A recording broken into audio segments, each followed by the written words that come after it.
আঙুরের বাগান জুড়ে চলছে ফ্রাস্কি নামের এই ছোট্ট রোবট যানটি। বাগানের কাজ সহজ করতে হাতের মতো এই রোবটটি পরীক্ষামূলকভাবে চলছে ইতালির একটি আঙুর বাগানে। এর মূল কাজ বাগানের দেখাশোনা করা, আঙুরের গুচ্ছ পর্যবেক্ষণ, ফলের ওপর সময়মতো স্প্রে ট্রিটমেন্টের মতো কাজগুলো নিজেই পরিচালনা করে এই রোবট।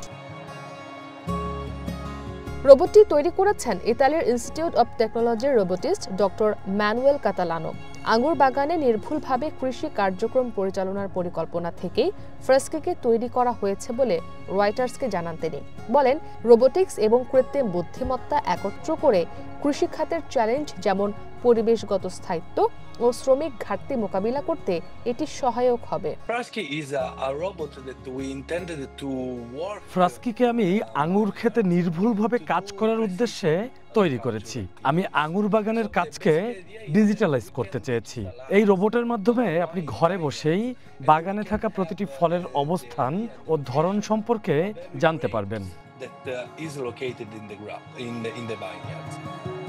শ্রমিক সংকটের কারণে আঙ্গুর চাষের ক্ষেত্রে কেবল আঙ্গুর সংগ্রহ করাই একমাত্র সমস্যা নয়, বরং সারা বছরই এটি রক্ষণাবেক্ষণ করতে হয়। দক্ষ শ্রমিকের অভাবে প্রায় বাগান মালিকরা বিড়ম্বনায় পড়েন, তাতে লোকসান হয়। গবেষক কাতালানো বলেন, ফ্রাস্কির সহযোগিতায় বাগান মালিকরা খুব সহজেই বাগান পরিচর্যার পাশাপাশি অন্যান্য কাজেও মনোযোগ দিতে পারবেন।